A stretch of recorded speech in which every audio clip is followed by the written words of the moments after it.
Bom dia a todos. Estamos novamente retomando a transmissão das reuniões clínicas no segundo semestre e, de antemão, já agradecemos a colaboração dos laboratórios Cristália e FQM, que contribuem para que todo o conhecimento gerado aqui nesse anfiteatro seja compartilhado pelos colegas no país. E hoje nós iniciaremos o segundo semestre em grande estilo, e fico muito agradecido do professor Rodrigo Bressan ter aceito esse convite. O Rodrigo, ele se formou na Santa Casa, ele fez doutorado no King's College, ele é um pesquisador 1A do CNPq, tem uma produção científica exuberante, ele é diretor dessa ONG AME, que trabalha com o tema de hoje, que é a prevenção de transtornos mentais, e ganhou também a medalha de mérito legislativo da Câmara dos Deputados do Brasil, pela relevância do trabalho que ele vem produzindo. Então, o professor Rodrigo é docente do nosso departamento e é um prazer enorme abrir esse segundo semestre com a palestra dele. Rodrigo, por favor. Obrigado, Jair. É um enorme prazer estar aqui com vocês. O Jair, na minha apresentação, só esqueceu uma coisa. Está rolando. Só esqueceu uma coisa. Eu sou aluno de doutorado do Jair.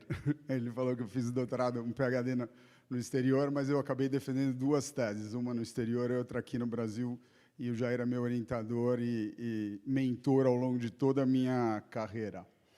A ideia, quando o Jair me falou para eu apresentar a reunião clínica, ele falou, escolhe um tema, vamos conversar de alguma coisa. Eu falei, eu vou falar de um tema que me interessa, que é prevenção.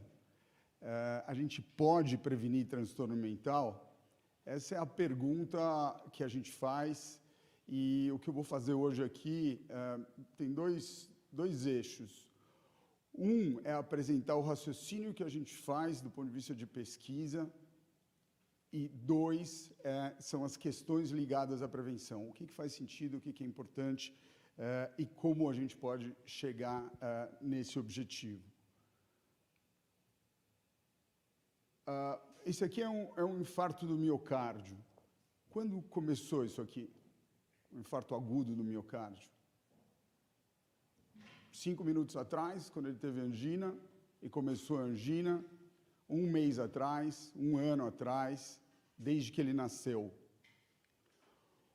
Um dos maiores preditores de infarto agudo do miocárdio é baixo peso ao nascer. Vocês sabiam disso? O coração se desenvolve baseado numa herança genética, como a coisa funciona ali dentro do útero, né? Então, quando você fala de baixo peso, em geral, você está falando de alguma complicação perinatal e vai chegar lá na frente. O que a gente sabe também é que a patologia por baixo do infarto agudo está razoavelmente bem estabelecida, tá certo? Então, se você quer fazer prevenção, você pode agir aqui.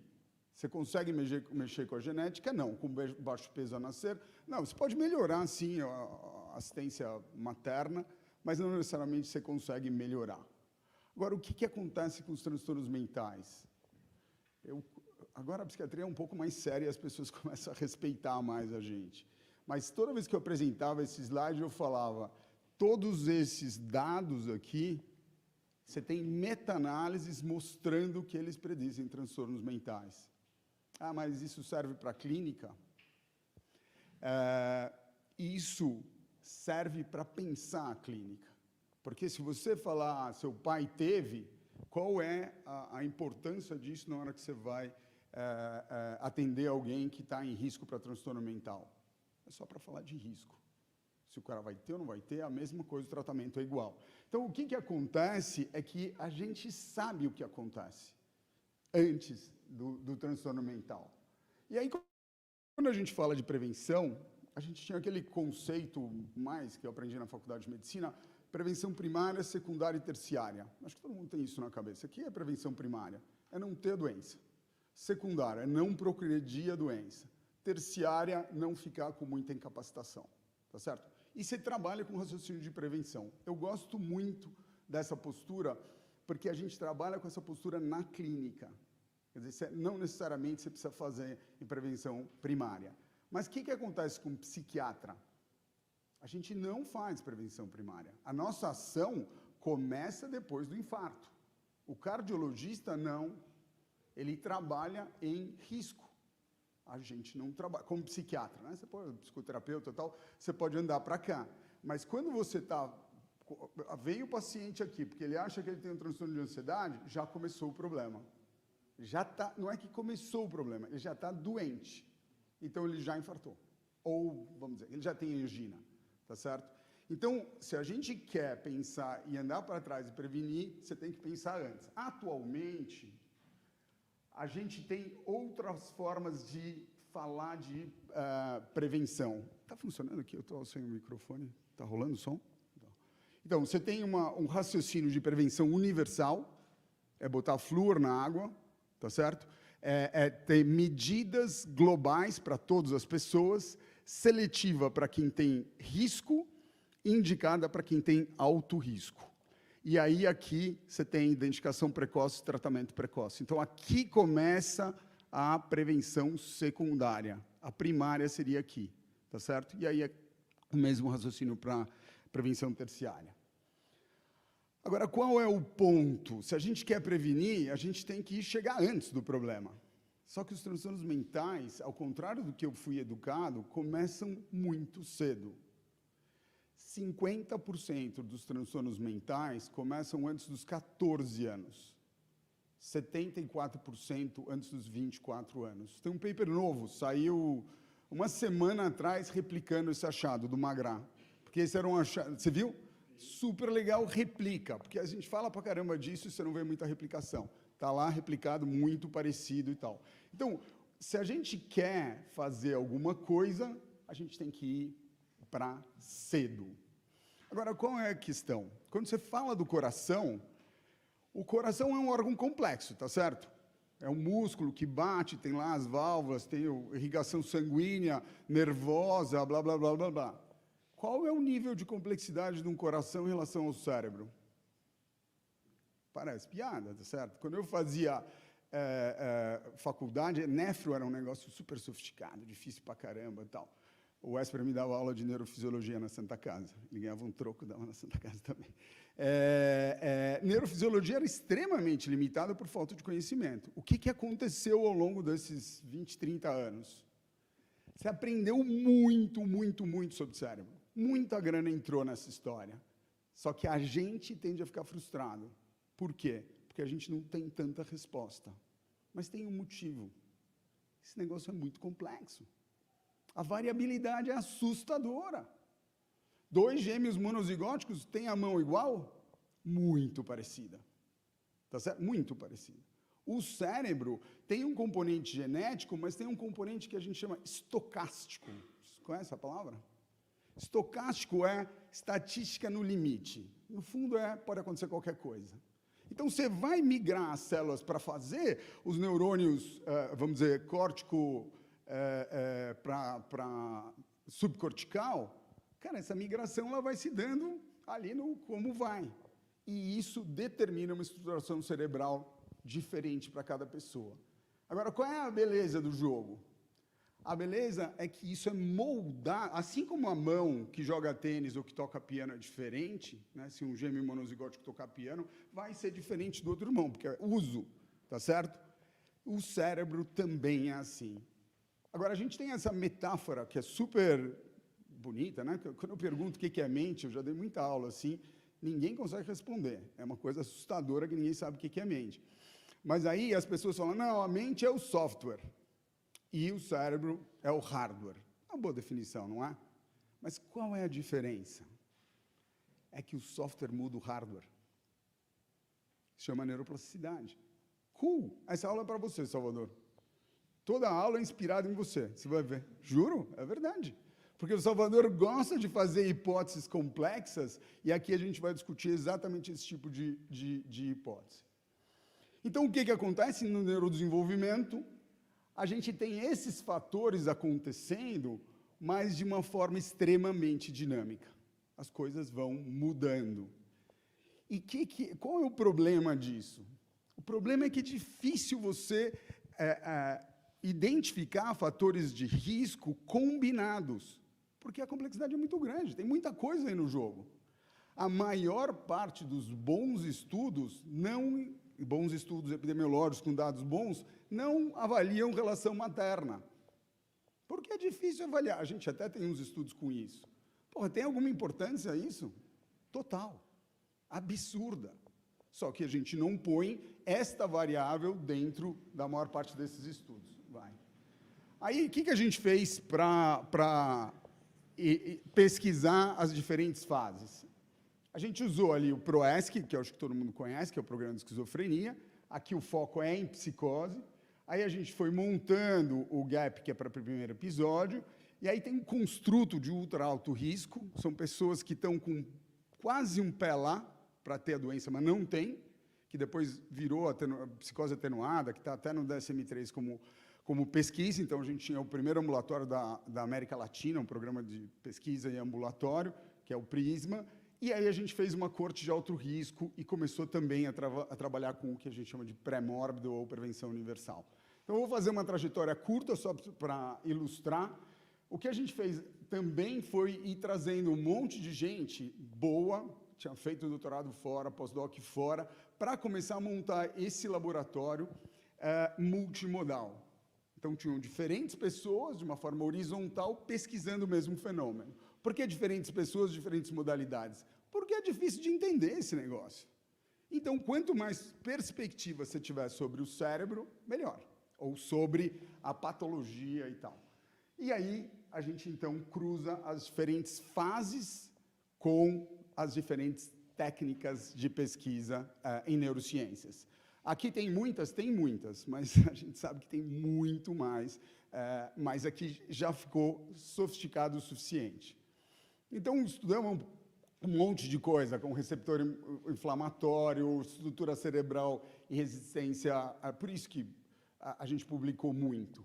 Foi uma estratégia exponencial, publica ainda, exponencial de pesquisa, porque você bota um monte de gente colaborando e fazendo novas hipóteses sem parar, combinando variáveis. E aí, eu não vou ficar mostrando, mas era só para ter uma ideia. Então, aqui com o primeiro episódio psicótico, drug naives, qual é a beleza do ponto de vista de pesquisa? Tudo que eu for ver do ponto de vista neurobiológico com essas pessoas não foi tocado por medicação. E aí é especialmente importante para avaliar expressão gênica. E esse aqui é uma das grandes eixos de pesquisa, tem um monte de coisa com imunoinflamatório e tal, nessa pesquisa que o Cris lidera com o Ari, que chama GAP agora, né? Então, a gente protocolou todo mundo com risperidona por 2 meses e depois tem os follow-ups. E aqui você vê quais são os genes que estão ativados na psicose, quais são os genes que estão ativados na resposta à risperidona. Será que a gente consegue prever isso? Porque não estamos falando de DNA, nós estamos falando de expressão gênica. Isso é bem interessante e obviamente, né, tudo isso esbarra em tecnologia, que coisas você pode avaliar e tal, e isso vem aumentando com colaborações internacionais importantes. Aí a gente fez o PRISMA, é muito difícil ficar recrutando pessoas em alto risco, são casos complexos, então você trabalha em rede, e aqui também a gente fez comparações de expressão gênica de quem converte ou não, comparado com o primeiro episódio psicótico. Esse aqui é uma rede importante que a gente está envolvido e agora, publica, 5, 7 papers por ano só com essa rede de pesquisadores no mundo todo, especialmente na Inglaterra. A outra coisa que tinha no link, nessa fase inicial, era uma pesquisadora com animais, e ela tinha um modelo de esquizofrenia, se chama SHR. Esse rato, ele desenvolvia sintomas que você fala psychotic-like. E tem 1000 medidas biológicas e comportamentais que você vê como o rato funciona. O que é interessante? a gente resolveu ver se a gente fizesse uma intervenção mais... Porque ele desenvolve parecido com o que seria a esquizofrenia a partir da adolescência para frente, no equivalente para o rato. A gente resolveu dar canabidiol mais cedo. Canabidiol está na moda, né? Mas a gente já estuda há um tempão essa história. E o que aconteceu? A gente conseguiu prevenir os sintomas psicóticos de rato. Cool! Super cool! O Phil Maguire, esse cara aqui, ó, está fazendo uma grant agora. Esse paper é de 2015, quer dizer, a gente fez isso em 13, 14. O Phil Maguire, que é um dos grandes pesquisadores, não está mais no King's College, está em Cambridge, está liderando um mega trial com ultra alto risco com canabidiol, né? Os aspectos neuroprotetores, tem toda uma conversa. Aí a gente trabalha, e essa que é o principal foco da apresentação, com uma corte de alto risco. Então, eu vou descrever para vocês como funciona essa corte. Então, é essa turma toda da USP, Unifesp e URGS, no Instituto Nacional de Psiquiatria do Desenvolvimento, e agora a gente conseguiu uma nova grant, que é o CISM. HRC é o High Risk Cohort, e esse é um paper da Nature falando das mais importantes cortes de neurodesenvolvimento do mundo. Quer dizer, puta, a nossa corte que saiu aqui do Brasil apareceu na fotinho da Nature aqui. Então, a gente mostra esse mapinha para dizer que a gente é cool. Então, está aqui o que a gente faz. É muito interessante porque ela é uma coorte, tem uma linda americana, qual que é? O ABCD, enorme, grana pra cacete, não sei o quê. Com essa sacada nossa, a gente começou bem antes. E ela é bem focada em psiquiatria e tal. Por que coorte? Porque ali eu estava comparando diferentes fases, né? Pega um cara com o primeiro episódio, compara com outro cara com alto risco. Coorte é o desenho ideal de pesquisa. O que acontece com esse cara ao longo da vida dele do ponto de vista de transtornos mentais? Então, a gente entrevistou 10 mil pais em escola pública e retirou 1.500, que seriam randômicos, e 1.000 em risco. Risco baseado em história familiar dos pais, tá certo? Por que a gente pegou risco? Não tem nada a ver com alto risco ali. A gente pegou porque é o seguinte, você quer estudar doença. Então, quanto mais você forçar ter mais patologia, melhora a sua acuidade para avaliar esses caras. E aí, então, a gente tem várias ondas. O baseline, que é em 2010, é engraçado porque uma das partes aqui desse negócio é botar as crianças na ressonância. Meu filho tinha 6 anos nessa época, e ele foi o primeiro moleque a testar o protocolo. E aí, toda vez eu esqueço quando que foi, aí eu lembro do Antônio, que tem 19 agora, entendeu? Então, é essa turma. O Antônio é a ponta de baixo, era 6, tá vendo aqui? 6 a 14. Então, o povo agora está bem mais velho. E eu tive a possibilidade de acompanhar o meu coorte dentro de casa também, que deu trabalho para cacete, como vocês podem imaginar. E fez uma trajetória interessante aí. Então, tem o baseline, a onda 2. Onda 2, com uma retenção de 80% em cidades como Porto Alegre e São Paulo, é um negócio absurdo. É difícil pra caramba. Aí, a onda 3... Eu lembro que a gente estava sofrendo para fazer essa onda 3, e o Jair falou, puta, meu, é muito difícil, eles vão conseguir. A gente conseguiu uma retenção de 75%, é estrondoso. Só que o que aconteceu na onda 3? A gente fidelizou os sujeitos, a gente começou a tratar bem os caras e tal. Agora, a retenção na onda Covid foi 75%, depois eu vou contar da onda Covid, e agora a gente tem uma grande, um temático, e o CISM também, para fazer a próxima onda que deve começar logo. Uma das coisas que a gente fez, eu vou falar rapidamente aqui, é um tipo de avaliação que chama-se EMA, Ecological Momentary Assessment. O que é isso? É pegar as pessoas na vida real delas. E aí você faz um push de celular e pergunta, e aí, como é que você está? Está triste, está angustiado? Onde você está? Está fora, está dentro e tal. Por que isso é interessante? Porque quando um cara senta do outro lado da mesa para falar que ele está doente, o que ele faz?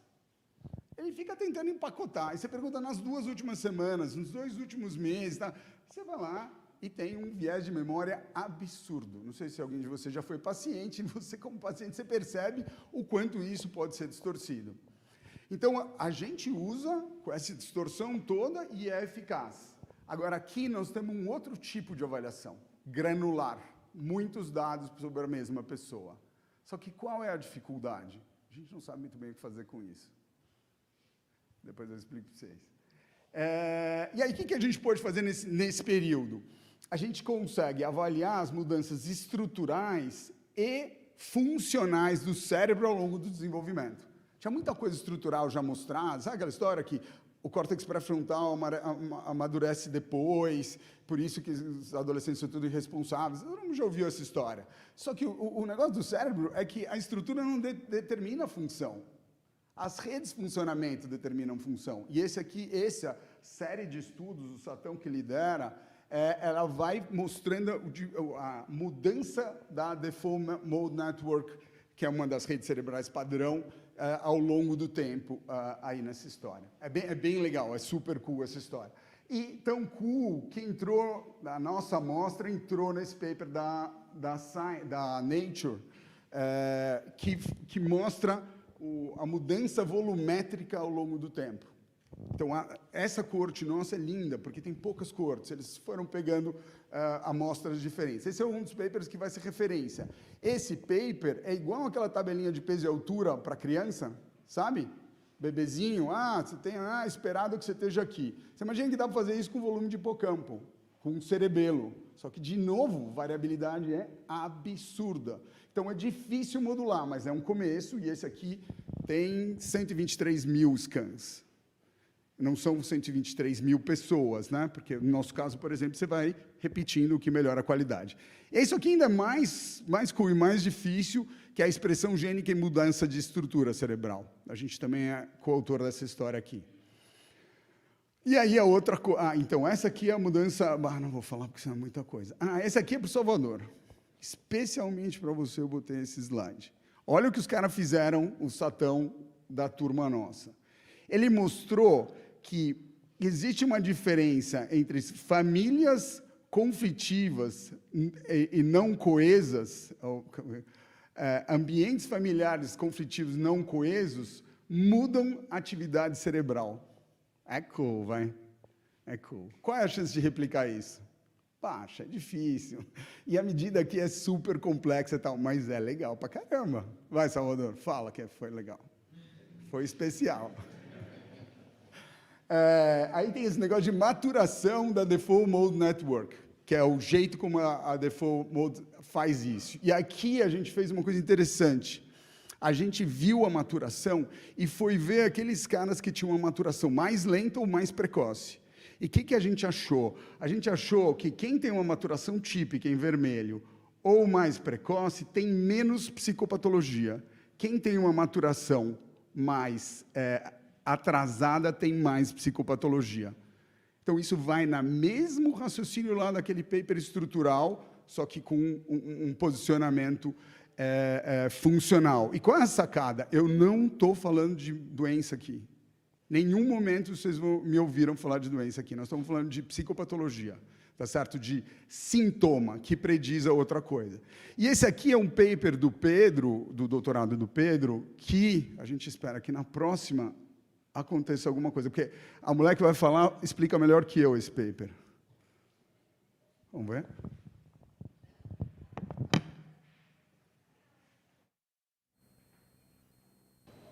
Pesquisadores brasileiros deram passos importantes para o diagnóstico precoce da depressão. Estima-se que a doença atinja mais de 300 milhões de pessoas. A infância foi de uma menina feliz. Eu era bem animada, tinha muitos amigos. Mas na adolescência, a depressão chegou sem aviso e mudou tudo. Ela me puxava mais do que a gravidade, ela me puxava para a cama, assim, porque às vezes eu queria tentar lutar contra isso, mas juro que não dava. A incompreensão sobre a doença, que pode atingir 1 em cada 4 pessoas durante a vida, é uma dor a mais. É muito difícil. E não dá para explicar, assim, tudo que você não quer é ter que explicar o que você está sentindo, porque, na verdade, nem você sabe. E se muito antes desses sintomas terríveis fosse possível prever e prevenir a depressão? Esse sempre foi um grande desafio para a medicina. E um estudo brasileiro chamado Projeto Conexão encontrou pistas e respostas importantes. Elas estavam aqui, no cérebro de crianças e adolescentes, antes mesmo da depressão aparecer. Usando ressonância magnética e um programa especial de computador, psiquiatras e pesquisadores da USP e das universidades federais do Rio Grande do Sul e de São Paulo mapearam o cérebro de 675 crianças. Existem várias redes dentro do cérebro, redes de conexão que se conectam como se fosse a rede de metrô, né? E elas são responsáveis por comunicar toda a informação que nós temos e processamos dentro do cérebro.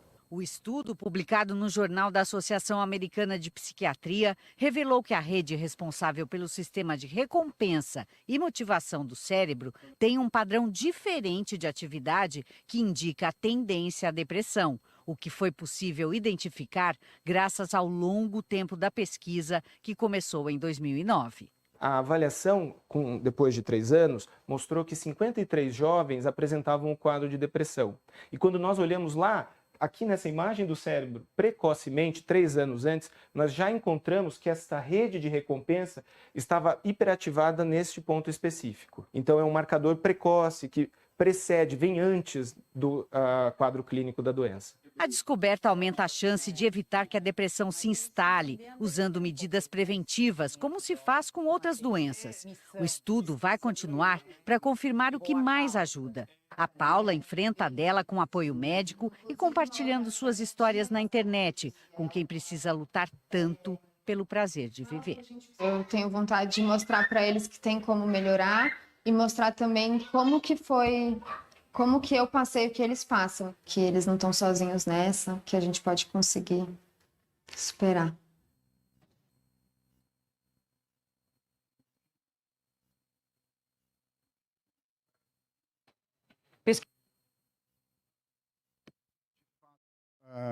Ajuda, né? Você vê, a mulher explica bem, né? Os caras treinam, né? Esse tal do Jornal Nacional, essa repórter é fodida. Oh, tá a mulher do cara ali. E o outro motivo é, se fizer pesquisa bem feita, pode aparecer no Jornal Nacional 2 minutos. É chique, vai. É cool, vai. A Paulinha é minha paciente, né? Eu sempre agradeço a Paulinha porque ela fez isso. Quando os caras foram filmar lá no Link, eles falaram, precisa de um personagem. Eu passei a mão no telefone e falei, Paula, você topa? Ela falou, topo, lógico. Ela já fazia lá um blog para tentar ajudar as pessoas. A Paula entrou com esta cara no meu consultório, acho que ela devia ter 17 anos, com puta risco de suicídio. E o psiquiatra que estava atendendo comendo uma puta bola. Ela tem essa marca por causa disso, né? É difícil a gente entender o quão grave pode ser essas coisas. Aí, agora, o Pedro pegou um trânsito absurdo, né? Isso é desculpa. Eu não acredito nisso. É desculpa. Não, mas por que eu estou falando do Pedro? Porque esses slides são deles. Mandou foto. Tá bom, falou. Pegou na internet as fotos. Qualquer um manda foto atualmente, né? Fake manifestation, aí pega lá. Vê se não está em inglês o cartaz. O que acontece agora é que cada vez mais a gente vê esse tipo de gráfico. Por quê? Porque as pessoas, quando falam de transtornos mentais, falam de evolução. Então, a gente consegue ver aqui o que acontece quando você tem um transtorno mental ou não tem ao longo da vida, tá vendo? Então, tem um povo que tem e que melhora, que tem e persiste, tem que melhora em poucos anos, e que não tem e vai piorando. Só que essas coisas vão ficando mais complexas ao longo do tempo. Eu não vou entrar muito em detalhes, mas tem um ponto legal. Isso é legal, Ari. O Pedro foi agora para o IEPA, e o que acontece? A turma que faz alto risco, intervenção precoce, ela toda focada em pessoas que buscam ajuda. Qual o problema disso? Busca de ajuda no Brasil, 80% das pessoas que têm transtorno mental nessa coorte não buscam ajuda. Um dos grandes motivos é preconceito dos pais. Mas não buscam ajuda, então a gente não enxerga o fenômeno. Então os caras ficaram super putos no Congresso, mas claramente a gente tem dados muito mais relevantes, e relevantes do ponto de vista como é que chama? De terceiro mundo, né? E esse aqui é o Francisco. O Francisco... Graças a Deus você tirou a foto sem camisa, velho, senão ela ia para cá, a foto sem camisa. O Francisco é mestrando do Pedro, e ele está trabalhando com aquele negócio que eu chamei de EMA. Difícil fazer isso. E ele tem conclusões brilhantes aqui, o Francisco. Basicamente, o que ele viu é que na pandemia, a gente tinha dados antes da pandemia e depois da pandemia, e aqui a gente está avaliando tristeza com esse negócio. que a gente viu? Um crescimento de tristeza. Em quem é de alto risco, que a gente consegue avaliar, porque a gente já acompanha, tem um padrão, né, de tristeza que sai do basal e aumenta ainda mais, e a mesma coisa para sexo feminino e masculino. Então, a mesma coisa para ansiedade, desânimo, cansaço e irritação. Qual é a conclusão do Francisco? Aquela que a gente já sabia antes, todo mundo ficou mais estressado na pandemia. Só que isso vai poder ser modulado. Eu vou dar um exemplo para vocês que o Pedro viu agora nesse congresso. Eles estão começando a apresentar um caso, você já viu, um caso como uma coisa importante num congresso. Por quê? Eles conseguem mapear alguém que veio a cometer suicídio. E aí você começa a entender elementos que a gente não enxerga como clínico que estão acontecendo ali. E elementos que a gente falha. O que mudou no sono daquele cara? Qual é o nível de irritabilidade antes de se suicidar? Então nós vamos para muito mais dados. A nossa prática vai mudar a partir desse tipo de raciocínio. Não é só IMA, né? IMA é um deles. Aí, voltando para cá, essas são as estratégias de prevenção. E dá para prevenir ou não dá? Aqui eu vou mostrar só uma luz no fundo do túnel de coisas que a gente fez. Então, qual é o raciocínio? Vocês lembram que canabidiol prevenia psicose? Mas sabe o que a gente percebeu também? Se você bota em os ratinhos, os ratos, né? Não são ratinhos, uns bichão desse tamanho, para brincar num negócio cheio de rodinha, que eles chamam de ambiente enriquecido, também previne esquizofrenia. A gente publicou separado para não cortar o barato do canabidiol, que era mais chique. Assim. Mas isso é bem legal. O que significa? Vamos botar esses moleques em ambiente enriquecido, tá certo? Esse aqui também é muito cool. Esse paper, para mim, é um dos que eu mais gosto. Eu não virei coautor porque eu não revisei o paper, mas é o que eu mais gosto. A ideia é assim, quem tem transtorno mental, psicopatologia, tem um rendimento escolar menor. Quem tem QI mais baixo tem um rendimento escolar menor, tá certo? Uma coisa meio esperada, meio óbvia.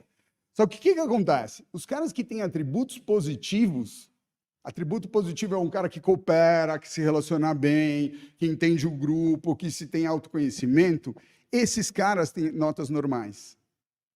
Atributos positivos dá para a gente desenvolver. Então, tem coisas para serem feitas que a gente pode... E aqui, o Pedro mostra a mesma coisa para prevenção de experiência psicótica. E aí eu vou mostrar rapidinho... Como é que está o tempo? 20, então estou em paz.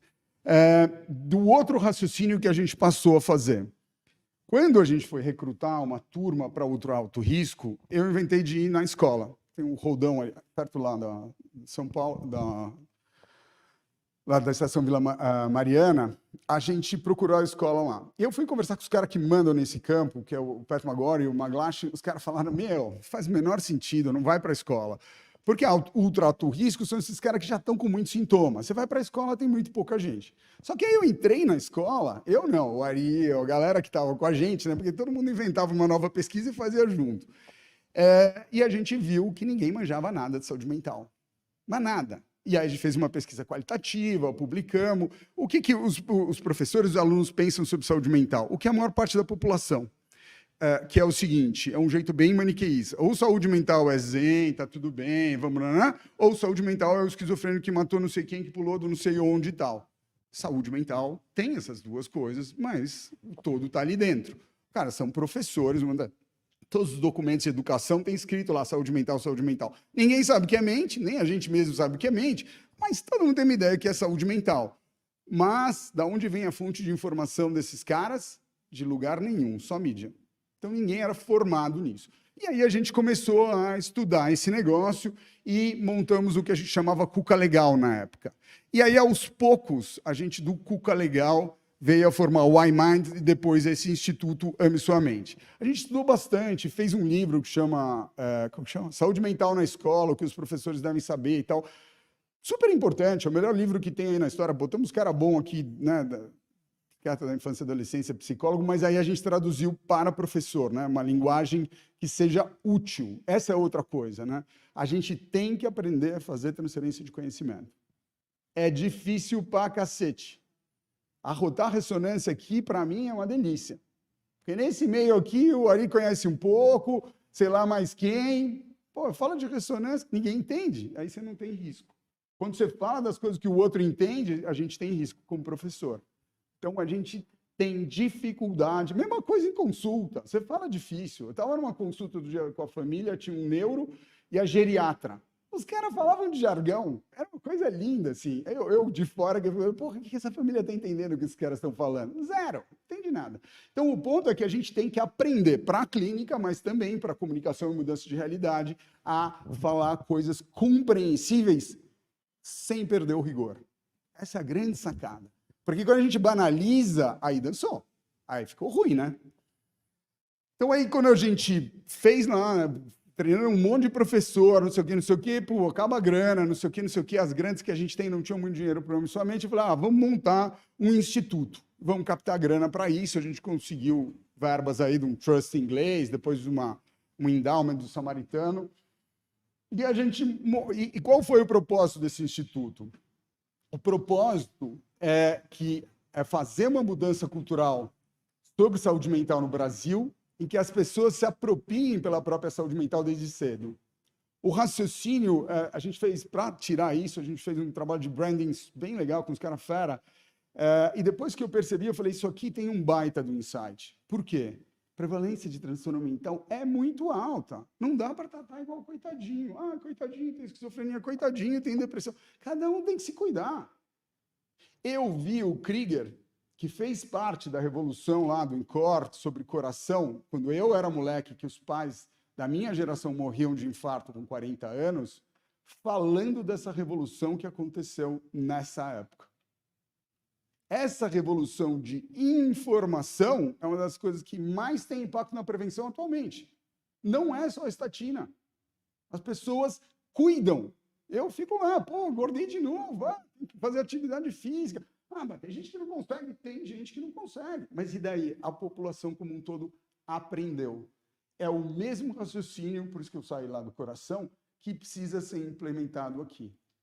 Aí qual é a discussão? É muito complexo. É muito complexo. Começamos a falar que é muito complexo, mas também não é. Um avião é muito complexo. Um matemático me deu esse exemplo uma vez que a gente queria modelar umas coisas aí de neurociência. O cara falou assim, tá fudido, ele falou assim, ele explica simples, né, matemático bom, ele falou assim, um avião é muito complexo, mas um cara com 15 instruções, ele levanta um avião e pousa um avião.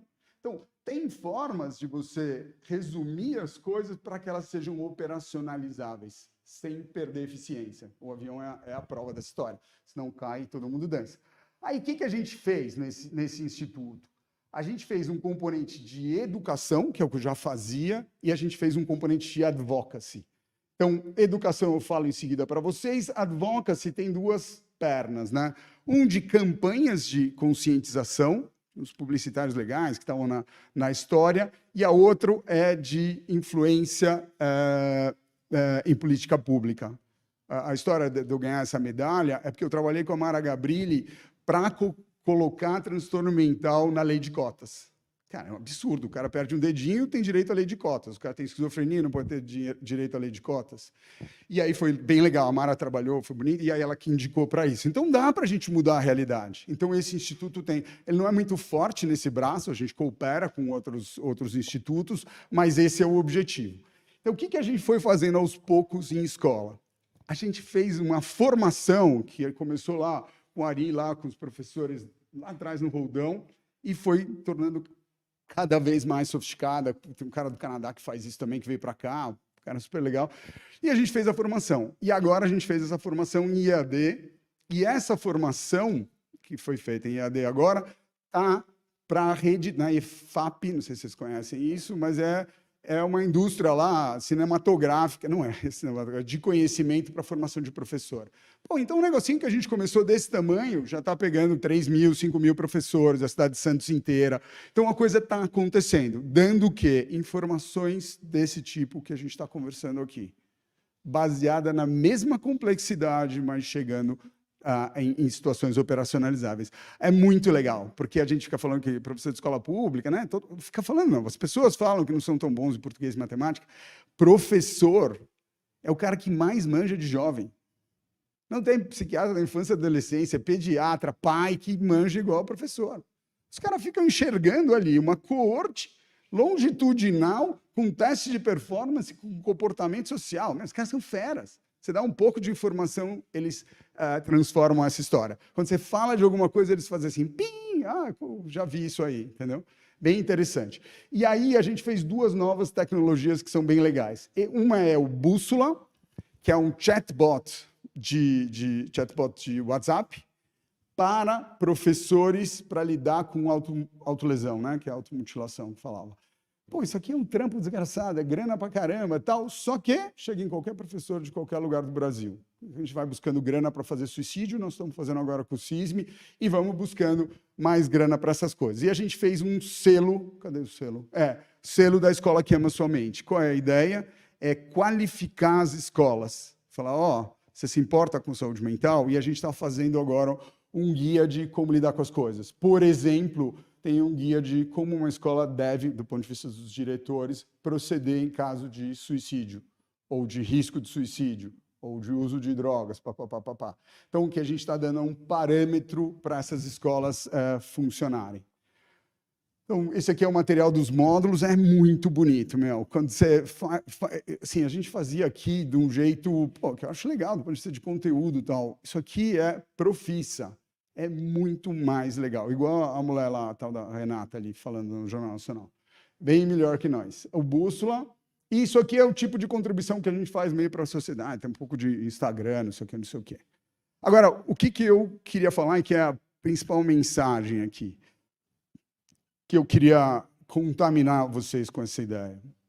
A psiquiatria da infância, ela é relativamente bem delimitada.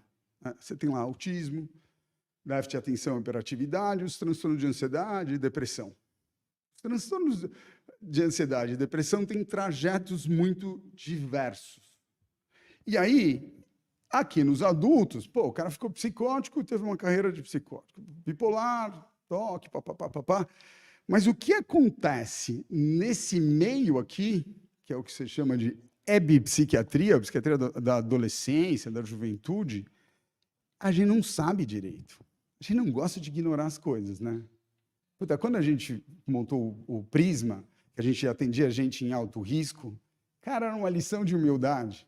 Não tinha ideia do que acontecia com os caras. Você não sabia se ele ia para lá ou para cá. A Ciência tinha feito o diagnóstico de déficit de atenção 1 ano antes. O outro lá, bom pra caramba, também fez um diagnóstico de toque. Aqui ele está psicótico, como ele está com mania. Meu, o que é isso? Porque a gente gosta de, tô seguro aqui, eu sei o que eu faço, né? Não rola. Não rola com pacientes assim. Tem uma coisa, eu vou provocar encher o saco de vocês. Esse aqui é para encher o saco mesmo. Border. Não, border e tal. Eu já curei de border. Cara, eu não sou Deus e não curo border. Mas você trata a doença por baixo da coisa precocemente, cura border. Porra, de border nenhum, né? Foi uma paciente minha de cabelo azul ontem no consultório. Eu atendo ela há um tempão, só que ela tinha cabelo azul meio pálido, agora está um azulão, assim. Uma graça de menina e tal, não conseguia falar. Você falava que ela estava deprimida, caiu uma lágrima desse tamanho. Furo em todo lugar, tatuagem, não sei o quê. Aí eu encontrei o Pedro ontem e falei, Pedro, ela melhorou. Porque eu fiz cetamina com risco de suicídio em alguma época, mas uma hora eu tomei a decisão que eu ia fazer de rotina 2 vezes por mês. Cara, ela mudou. Não acontece muito, eu não sou gênio, aconteceu. Os pais olham e falam, o que aconteceu? A minha discussão ali era dinâmica. Eu falei, agora não dá mais para você ser a coitada da família. Você não é mais. Ela falou, é mesmo.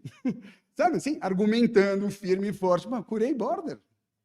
Tinha uma doença ali atrás, entendeu? E ela, eu não estou descrevendo o comportamento dela, mas vocês podem imaginar e tal. Então, a gente tem que ser humilde para saber que tem um monte de coisa acontecendo aqui que a gente não sabe. E tem que aprender com cada um dos pacientes para isso. Então, o que acontece? Em adolescente, tem um cérebro diferente, é altamente mutável. Os transtornos mentais, né, aquilo que eu acabei de falar para vocês. Os conceitos de psiquiatria do adulto não funcionam em adolescente. A gente precisa ter informação baseada em dados para acompanhar esses casos. O jeito, aqui é uma proposta nossa, é trabalhar com General Psychopathology, com psicopatologia geral, que a gente gosta de doença, né? Tem toque e tal. mas não psicopatologia geral, e trabalhar com o raciocínio de trajetória. Trajetória é muito interessante, só que o cara entra aqui e fica falando com viés de memória, né? Por isso que a gente precisa de outras medidas. E a outra questão é, será que dá para fazer check-up? Os cardio não ficam fazendo? Eu fiquei velho, eu tenho que ficar andando naquela porra daquela esteira. Vocês já andaram? Você andou? Não andou. Não dá para você ver. O cara vai até o teu limite. Por que eu fui andar naquele negócio? Porque eles dizem que eu posso ficar com esse negócio daqui a pouco. Por que a gente não faz isso na adolescência? Porque a gente é psiquiatra, não é médico de verdade. Porque não tem marcador biológico. Tem. Todo mundo por aí, nessa psiquiatria meio barata, fala que tem, faz genética, faz puta, blá, blá, blá. Porém, os caras, maiores pesquisadores em marcador biológico, quem é sério não fala que tem, entendeu? Não tem, não adianta. Não tem para Alzheimer, tem lá a APO 3, lá, sei lá, explica zero do fenômeno. O negócio é que a gente pode, talvez, enxergar, se a gente vê fora da nossa, com a nossa psicopatologia, mas enxergando o indivíduo de outros pontos de vista, talvez por IME e outras coisas, identificar a gente que está em risco. E aí é outro raciocínio, não é diagnóstico, é risco. Então esse é um campo que deve chegar aí daqui a pouco. Essa é a turma do INPD. Sabe o que acontece? Aqui era para estar a imagem do PROESC. É a turma do PROESC, que vocês estão vendo aí, que é vendidona para a Janssen. Essa do INPD, que faz a corte. Esse aqui é o Link. O Link tem uma história, uma trajetória bem legal, esse laboratório. A gente montou do zero e a gente era tudo pós-doc. Eu, a Cioli, a Andrea. Quem mais era pós-doc? Sei lá, tem mais. Aí o que aconteceu? A gente foi formando uma turma super boa. O Ari, o Cris, Marcelo e o Pedro. E todo mundo virou docente. Porra, foi uma coisa do cacete. Esse laboratório que a gente montou produz, segundo a Andréa, mais de 70% da produção científica do departamento. Então a gente inventou um negócio divertido que bombou. Legal pra caramba. E aqui é a mensagem do Ame Sua Mente.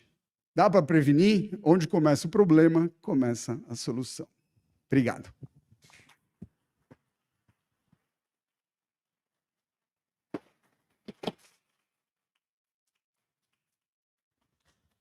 Obrigado, Rodrigo. Estão abertas as perguntas e discussão. Quem se atreve? Eu estou acompanhando aqui. Também o pessoal pode enviar as perguntas no chat.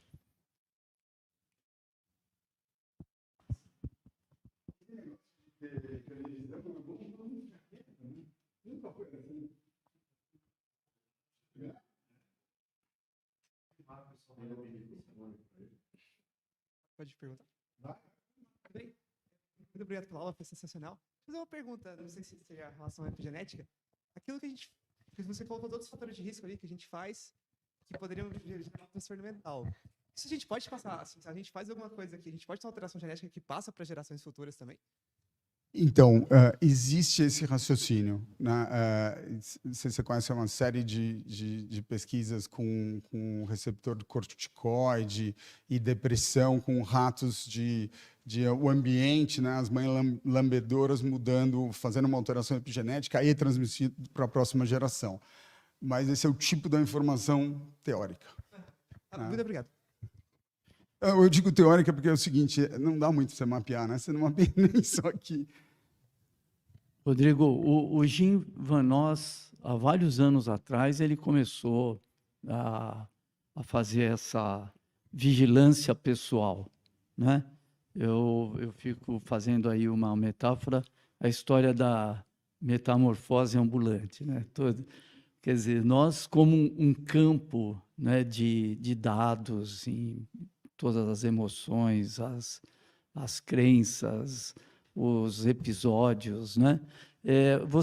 Como é que você vê isso, né? Vê a possibilidade de realmente como que isso vai acontecer, né? E particularmente na área de prevenção. Como que a gente pode incorporar, né, esse avanço da psiquiatria digital, né, na monitoração do comportamento, e aí entra aquele limite, não é, da ética e da sua privacidade, não é, e do quanto você é monitorado, não é? O que você tem pensado nisso? E como que a gente poderia, enfim, uma vez conquistado, não é, um instrumental de avaliação e de implementação, né? Como é que você vê esse campo em termos também da associação entre a pesquisa e o potencial de uso para políticas públicas? Jair, essa é uma pergunta boa assim, para pensar. A primeira coisa que me veio à cabeça é que eu vou me vingar desses moleques aqui. E sabe por quê? Porque eu não sou da era digital nem do celular. Eu acabei o colegial na tela preta. Eu passei um e-mail, porque o Jair tinha voltado do pós-doc dele e trouxe computadores para o departamento na época. Foi assim que começou. Por que eu estou falando isso? Porque eu estou falando que eu tive que trabalhar para cacete para ir mudando a minha cabeça. Os meus filhos, vocês, entraram com outra cabeça. Vocês já estão prontos para o jogo. Mas por que eu estou brincando? Porque vocês não estão prontos para o próximo jogo. A molecada que vai vir. O que eu quero dizer com isso? Que vai haver uma transformação. Né? E quem nasce com a transformação, ele aprende mais rápido. A gente, né, tem que fazer uma baita de uma curva, mas tem que estar atento. Agora, uma coisa é chave. O que a gente aprende aqui é uma base para qualquer outra coisa. Tudo pode mudar por aí afora, pode incorporar novos conceitos, pode vir dados, mas o que a gente aprende aqui, ele é muito consistente, porque você está lidando com o problema de fato. Então, quando eu falo que amplia, não perde isso daqui, mas transforma. A gente vai ver os fenômenos de um jeito diferente. Bem legal, ontem à noite encontrei uns amigos e esse cara me falou que era uma dessas indústrias de tecnologia grandes, tipo o Hewlett Packard, sei lá qual era o nome, fez um negócio de monitoramento de suicídio. Um negócio bem feito, né? Ia em rede mesmo, tipo Google e tal, não era Google, mas... E aí o que aconteceu? Por conta dessa história de monitoramento de dado e de LGPD, retiraram. E tá certo, tem que retirar, porque você não vai ficar monitorando todo mundo por aí. Mas você vê que você começa a ter cada vez mais elementos. Então, nós vamos trabalhar com isso como se fosse colesterol. Isso aqui é faixa de risco. Você não entende nada como é que mede colesterol, você não entende direito. Você ouviu lá como cardiologista que deposita, que faz isso, que não sei o quê. Mas você fala, LDL alto, tem que fazer isso, aquilo e aquilo. Então, eu acho que a gente vai ter elementos que vão vir desse tipo de coisa e que vão transformar a nossa ação. Né? Você vê, o Christian está montando, o Ari também, EMA dentro dos nossos prontuários para fazer segmento. Pô, é super legal. Você acha que vai acontecer? Não, já está acontecendo. Então, agora, por que eu brinquei aqui com essa história desses dados nossos de EMA? Porque as pessoas, é difícil ainda fazer sentido no próximo passo. Eu fui para onde? Para Harvard, visitar o Marcelo quando ele estava lá, e a gente foi visitar um cardiologista, e ele falou, agora a gente tem uma tomo fodida aqui. Era essa tomo que tem agora. Aí o cara falou assim, sabe qual é o problema dessa tomo? Que a gente não sabe interpretar o que a gente vê, porque a gente está vendo muita coisa. Está vendo muita alteração, e você não sabe o quão patológico é. Então isso aí vai ter que ganhar sentido ao longo do tempo. Que bom, Pedro, que você veio.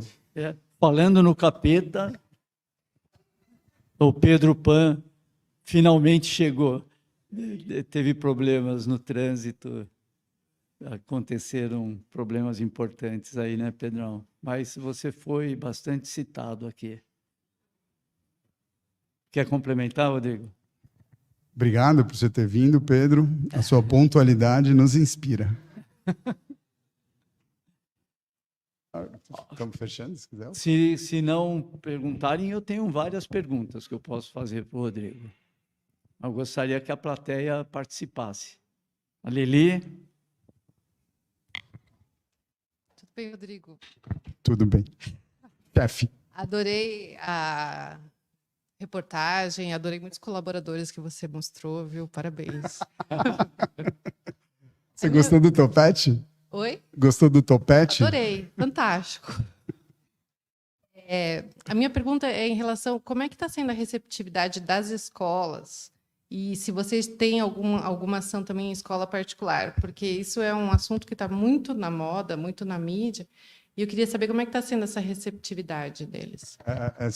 É legal essa história, porque assim, eu costumava falar, eu trabalho em escola e você acaba sendo convidado para ir dar uma palestra ali e aqui. Quando? Quando alguém se mata. Então eu falava que assim, eu entrava sempre pela porta dos fundos. Quando veio a pandemia, saúde mental entrou pela porta da frente. Quando você vai ver reportagem em jornal, eu não fiz essa análise, é minha impressão. Acho que é 2 de vírus para 1 de saúde mental. Saúde mental, saúde mental. Por quê? Porque todo mundo ficou confinado, modelo de estresse maravilhoso, sem previsibilidade, ameaça de morte. Lindo! Para explicar, está pronto. E aí o que é legal? Todo mundo compartilhava a dor e conseguia falar disso. Vocês acham que aumentou o transtorno mental? O Pedro mostrou que... O Pedro não. O Francisco mostrou que aumentou sofrimento, mas não aumentou tanto o transtorno mental. Mas encheram os consultórios e vende mais remédio. Por quê? Por quê? Porque a grande maioria dos pacientes que têm doença não são tratados. É mais de 75%. Por isso que a nossa profissão está em alta agora, os consultórios estão cheios. Não é porque a gente é bom, é porque os caras não têm para onde ir. Está tudo lotado, porque tem muita gente para ser tratada e buscaram ajuda nessa fase. Aí o que aconteceu? Para a tua pergunta. Então, abriram e a gente começou a entrar pela porta da frente. Só que o que acontece em escola particular é que eles tendem a ter uma postura cosmética. Que aí lá, dá uma palestra, falou, igual banco, a gente dá uma palestra em banco, não sei o quê. E, não tem uma postura realmente transformativa. Os colégios tradicionais, Santa Cruz, papapá, o Porto Seguro é até um pouco melhor. Eles têm uma postura, eu já sei, eu já faço saúde mental. Mas vários outros começam a se mobilizar e internalizar essa história. Então tá melhorando aos poucos. Antigamente era um horror, mas agora tem uma receptividade. Agora, quando você vai para a escola pública, é enorme. Os caras levantam a mão e falam, vem aqui para a minha escola.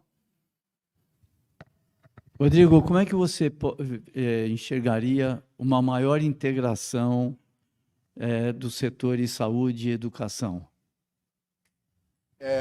Essa pergunta ela é muito importante, né? O modelo que a gente fez para o Cuca Legal é o modelo canadense. Por quê? Porque no Canadá você tem o mesmo modelo que o nosso, né? Escola pública, saúde pública, né? SUS, escola pública.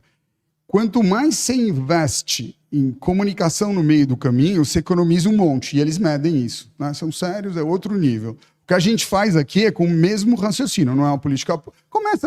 o nosso objetivo é que vire política pública, né? Que já começa a virar quando vai para a EFAP. Então, o que eu enxergo? Que a gente tem que aprender a se comunicar, da saúde, a gente tem que aprender, porque é isso que eu acho, assim, né? A gente acha que sabe, tem um monte de coisa para entender e para aprender, e eles terem a abertura. Quando eu entrei em escola a primeira vez, você vai medicalizar a educação? Cara, eu tomei essa, voltei triste para casa. Vai medicalizar porra nenhuma. Tudo que eu não quero é medicalizar nada. Só que aí a gente fez uma pesquisa, ou ele fez parte dessa história. Perguntava para o professor, falava assim, quantos caras têm déficit de atenção e hiperatividade? Déficit de atenção não é muito difícil fazer o diagnóstico nem para o professor. Eles me davam 4 caras. A gente ia lá, avaliava os 4. 2 tinham. Um tinha um problema acadêmico, o outro tinha um problema familiar. Aí eu olhava para os professores e falava assim, quem está medicalizando aqui o cara pálida? Entendeu? E eles chamavam de déficit de atenção. Aí eu perguntava, o que você fez com os 4 caras com déficit de atenção? Nada. Então, eles acabam medicalizando, rotulando e não fazem nada. O que a gente faz? Dá informação e ajuda eles a agirem. Então, é isso. Quando a gente vai para a escola, esse é um mecanismo chave de mudança. Agora, tem uma coisa, só um comentário que é interessante. Tem uma coisa perigosa também. Tudo tem que ser um pouco baseado em ciência e tudo que a gente faz, a gente avalia. Quando você começa a fazer roda de conversa sobre suicídio, sobre uso de drogas, blá, blá, blá, blá, blá, tem um efeito contrário, um efeito Werther. Você aumenta. Tem o Tamo Junto, fez uma abordagem torta ali sobre drogas, aumentou o uso de drogas. Então, você tem que ter muita responsabilidade, e a forma de chegar no aluno, eu tenho muito cuidado. Assim, a gente dá plano de aula para os professores, mas não age diretamente com os alunos.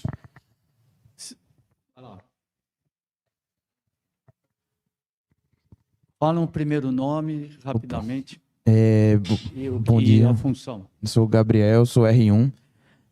Aproveitando esse tema, eu queria saber a opinião do senhor sobre essas campanhas, por exemplo, Setembro Amarelo, esse tipo de campanha, se isso realmente funciona na prevenção do suicídio. Mas essa pergunta. O Setembro Amarelo é um sucesso mundial. Eu vou dizer que eu não sou o cara mais simpatizante de quem idealizou, mas é um sucesso mundial, uma campanha conhecida e tal. Eu não sei se tem uma avaliação mais profunda do Setembro Amarelo, mas eu vejo isso na clínica, e os pacientes falam, porra, tem que ficar falando de suicídio o dia inteiro. Para que ficar falando disso toda hora? Então, toda a abordagem que a gente faz para suicídio é não falar de suicídio. Lógico, fala quando rolou, né? Mas qual é? Você fala de saúde mental, você fala de busca de ajuda e tal. Então, a resposta é mais precisa e correta, eu não sei direito, mas eu vejo um pouco de um efeito Werther assim, sabe? Como impressão. Apesar que se me perguntassem antes de fazer, eu falaria, tem que fazer. Agora, eu acho que tem que avaliar bem o efeito disso. Olha, pelos artigos que eu li, que eu tenho pesquisado, eu não encontrei evidência forte de melhora. Pelo contrário, né, existe esse problema, que tudo dá a impressão que quando você fala muito sobre suicídio, você está dando também uma alternativa. Eu acho, né, pelo que eu vejo, pelo que eu tenho estudado, é muito importante você prevenir o risco, né, o transtorno mental, né, você realmente agir mais nessa parte de seleção, por exemplo, prevenção indicada, seletiva e mesmo prevenção universal, né? Se você pegar, por exemplo, a seletiva, né? Por exemplo, filhos de pacientes com esquizofrenia, filhos de pacientes com transtorno mental, não tem programa, nós não temos programas sobre isso, né? Sabe, tem evidência de que a gente sabe que essas crianças estão sob um risco maior. Ou mesmo, né, crianças de famílias disfuncionais, com dependência ao álcool, enfim. Acho que vale muito, assim, complementando um pouco, né, a conferência que você deu, desses exemplos onde a prevenção ela tem um papel de eficácia, né?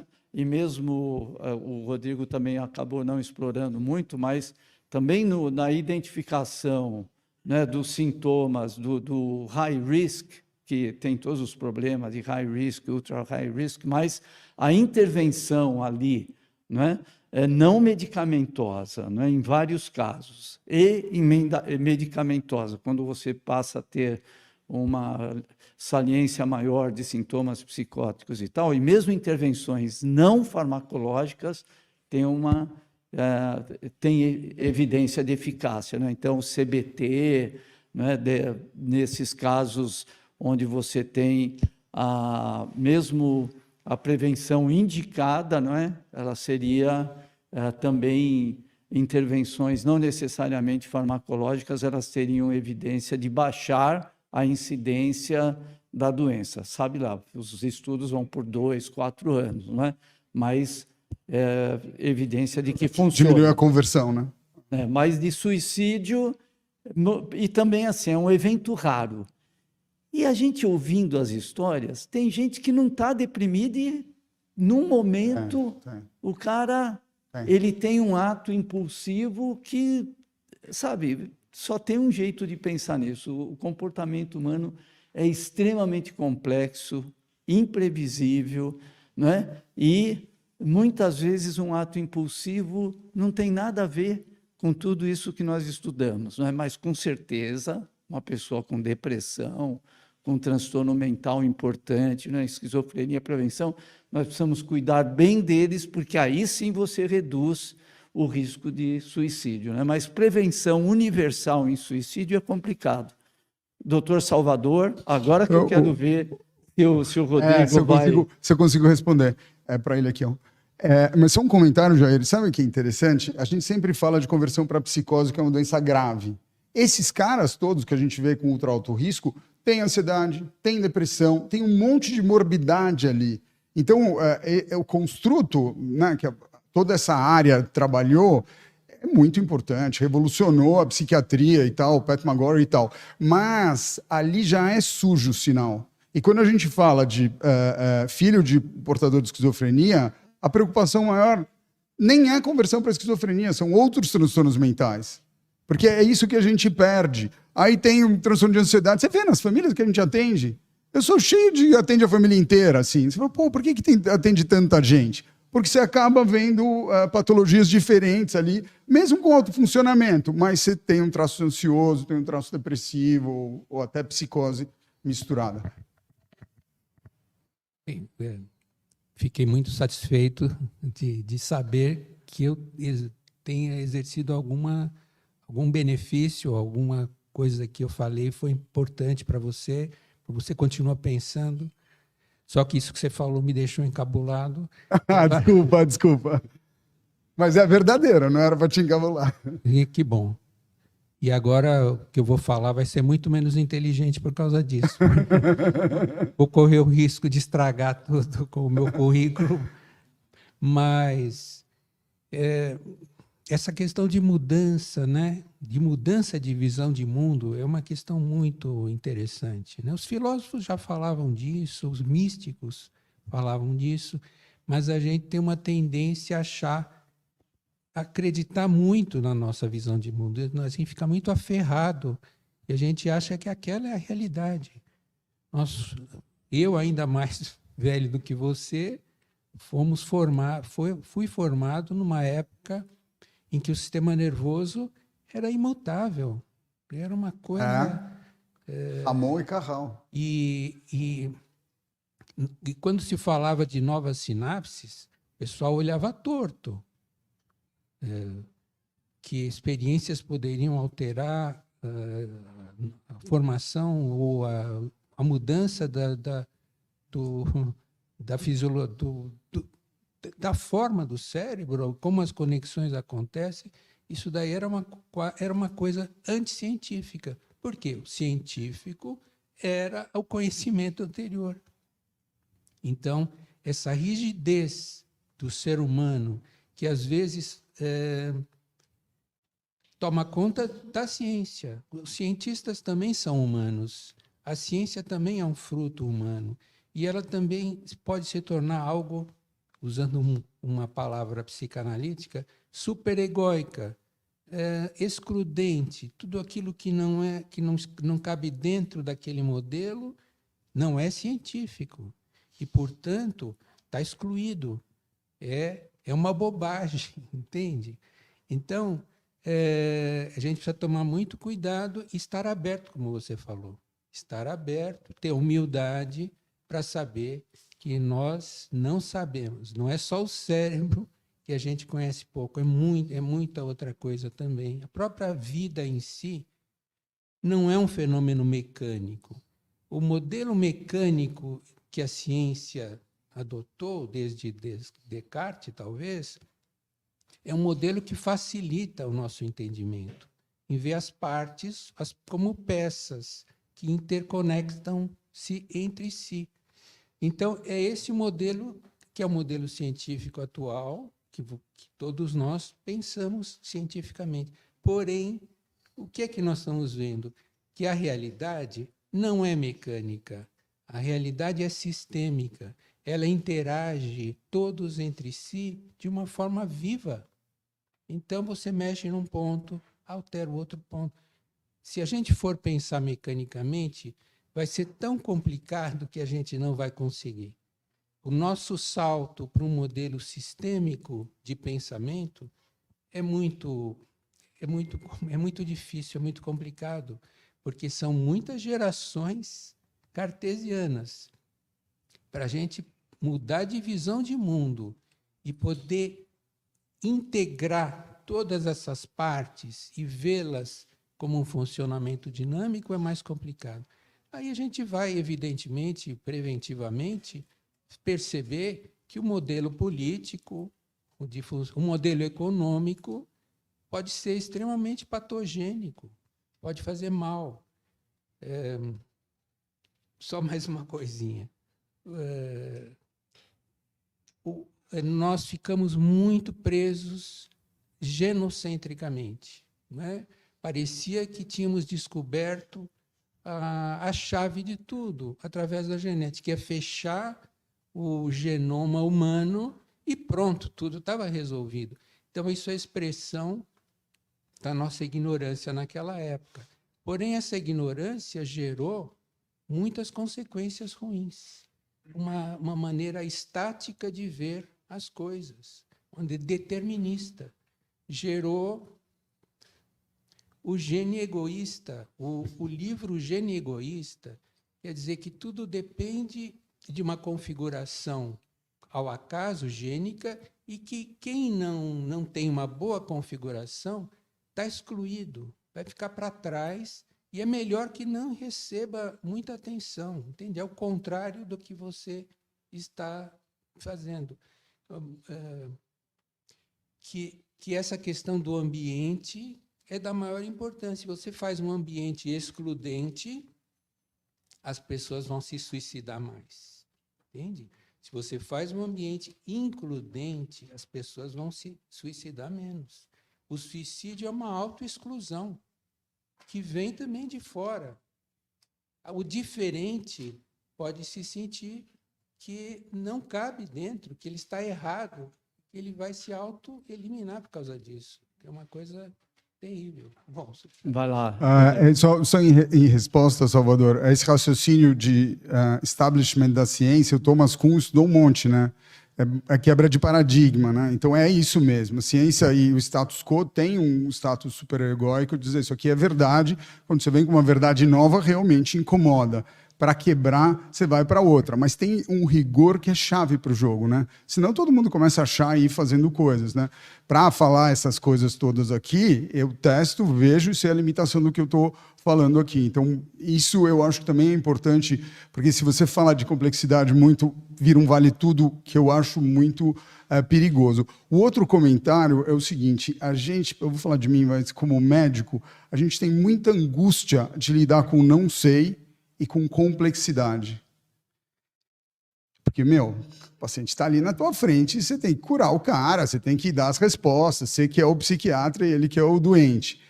Eu acho que uma das coisas que a gente precisa treinar e aprender é lidar com complexidade e com não sei na clínica. Porque dá para você tratar, você ter um nível de certeza e de postura sem ignorar esses componentes. A comunicação médica fica muito melhor se você consegue tolerar esse tipo de coisa. Dr. Miguel Jorge. Obrigado, Jair. Parabéns pela palestra, Rodrigo. Obrigado. Muito boa, muita coisa para a gente processar aqui, né? Eu queria um comentário seu. Você falou, obviamente, muito a partir da sua experiência pessoal, né? Que fundamentalmente vem do link, vem do INPD e termina no Instituto Ame Sua Mente, onde a questão da escola e dos professores, obviamente, tem uma relevância muito grande, né? Mas eu gostaria que você pudesse comentar, na medida até que você viveu na Inglaterra durante um tempo e que tem um sistema de saúde, o NHS, que lembra um pouco o nosso SUS, né? Como é que você vê essa questão da prevenção em termos de reach out através de atenção primária, né? Eu penso aqui no Brasil, por exemplo, nos programas de saúde da família, do papel dos agentes comunitários, né? Que são pessoas que, de alguma forma, não esperam que a população chegue até a atenção à saúde, mas, de alguma forma, vai até a casa das pessoas e tem uma possibilidade de ver o que nós, profissionais da saúde, sequer imaginamos que está acontecendo lá. E eu acho que isso, dentro de uma ótica de prevenção, deve ter uma importância muito grande. Eu queria que você comentasse um pouco a questão de prevenção dentro desse outro olhar. O que aconteceu com a Inglaterra, assim, rapidamente, é que eles pegaram o modelo inglês e começaram a fazer ultra alto risco, atender ultra alto risco. Então começou a se replicar, né, que é um modelo que os australianos abandonaram e começaram a fazer os headspaces que trabalham com psicopatologia geral para adolescente.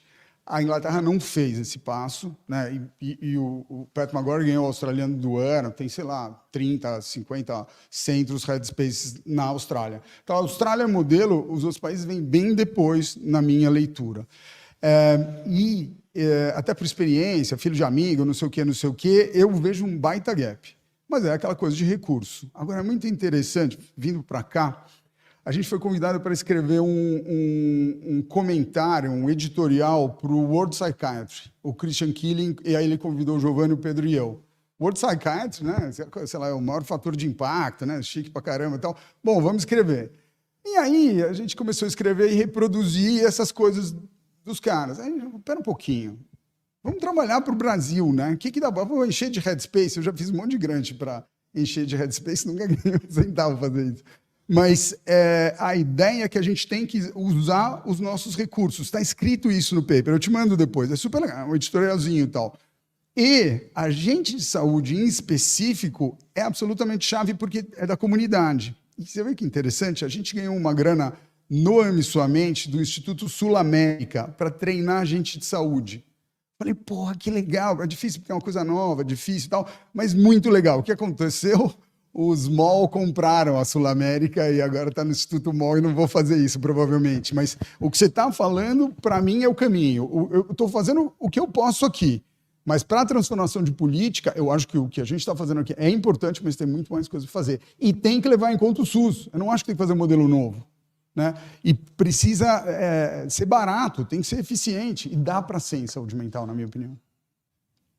Até complementando, né, Miguel, tem... muito importante a identificação de problemas, quer dizer, o problema não precisa ser somente identificado na escola, né? O contato com as famílias é fundamental para a identificação precoce, e também, do outro lado, nos idosos, na atenção primária, tem um papel muito importante com os idosos. Nós estamos vivendo no mundo, né, uma epidemia de solidão, né, por vários problemas, né? Isso merece... O assunto merece uma aula específica sobre isso, mas teria um papel muito importante de contato, né, e de programas de atenção ao idoso, né? E entre outros, né, porque eu treinar o médico e os profissionais da estratégia de família na identificação e tratamento de depressão, ansiedade, né, grupos de terapia que podem ser protagonizados por enfermeiros, por outros profissionais de saúde, por psicólogos, não é? Também são protocolos que podem ser desenvolvidos e têm um bom impacto na saúde pública. Podem ser desenvolvidos na atenção primária. Cássio?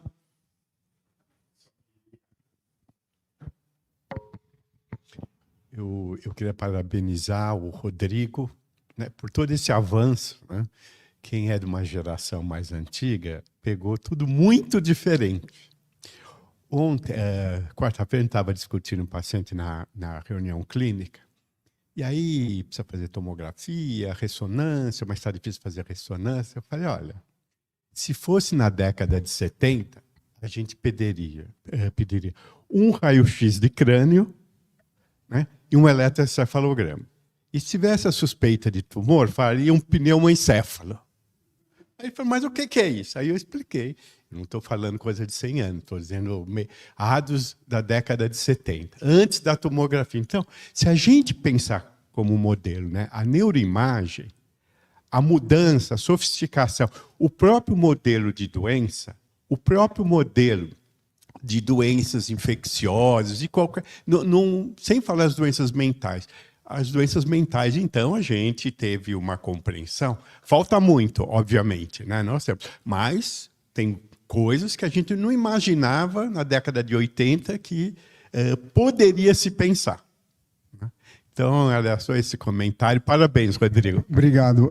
Hoje eu estou aqui agradecendo a todos os professores que me formaram aqui, então eu agradeço a todos, Cassião, muito importante na minha formação. Você sabe que é interessante, a neuroimagem avançou de um jeito absurdo, mas parecido com a genética, tem contribuições limitadas, só para diagnóstico diferencial até hoje, né? Por quê? Você viu ali 126 mil pessoas para fazer isso, porque aí você vai enfrentando a complexidade. Mesma coisa no genoma, entendeu? Vai dar mais respostas, mas é muito mais difícil do que a gente gostaria, né? Aí, né, Rodrigo, tem uma coisa muito importante que foi a neurociência populacional, né? Porque aí foi o que tem, por isso que esse coorte é importante, né? Que nós temos aí a oportunidade, primeiro, de identificar a trajetória, segundo, de combinar os dados comportamentais, sindrômicos, neurocognitivos, genéticos e de imagem, entre outros, né?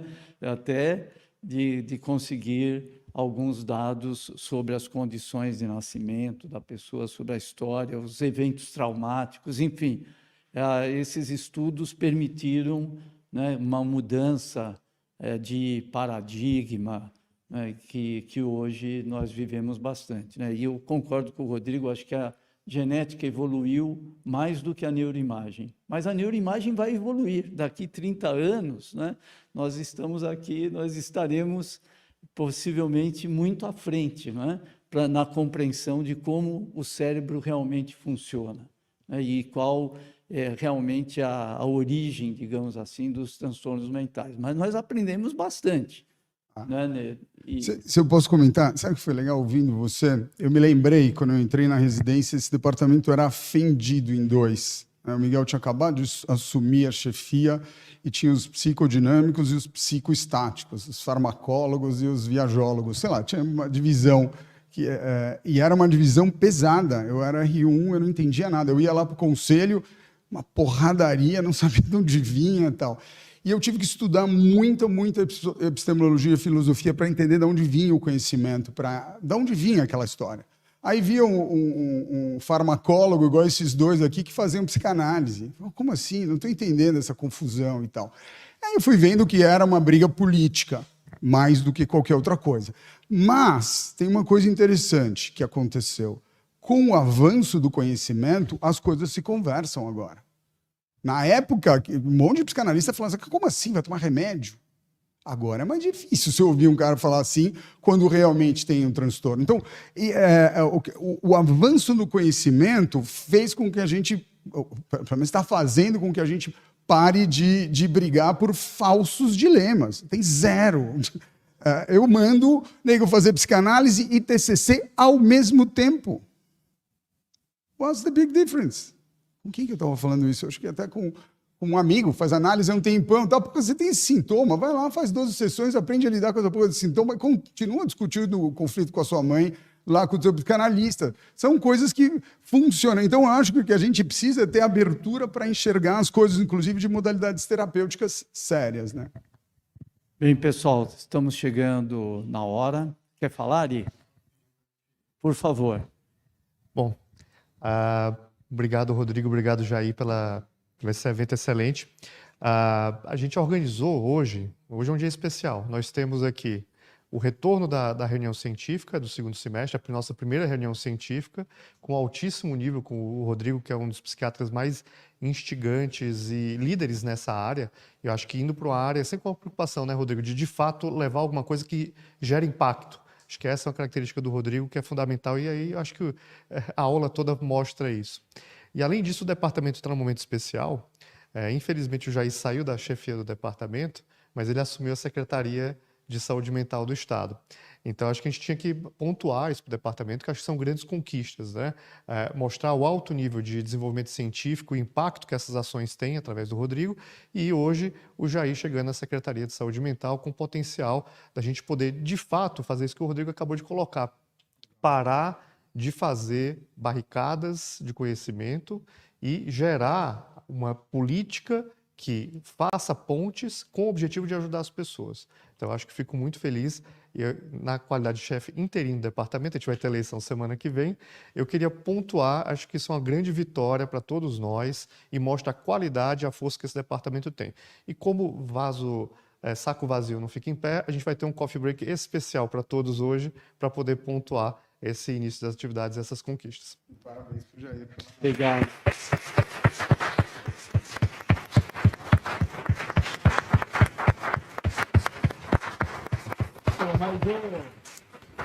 O palestrante de hoje é o Rodrigo, pessoal. E eu gostaria de agradecer o Tudo Rodrigo. que der errado daqui para frente no SUS, a culpa é dele. Agradecer o Rodrigo, né, pela brilhante palestra, como sempre. Ele já veio convidado porque nós sempre temos essa expectativa, mas é sempre renovada. E agradecer toda a contribuição que o Rodrigo deu a esse departamento, né, na formação de novos docentes, nessa produção científica exuberante, que realmente ele foi um fator muito importante de contribuição para que a gente atingisse um nível internacional na produção científica, né? Então, obrigado, Rodrigo, parabéns por tudo e estamos aí. Vamos para o coffee break. Obrigado, Rodrigo. Muito obrigado. Palmas para ele, né?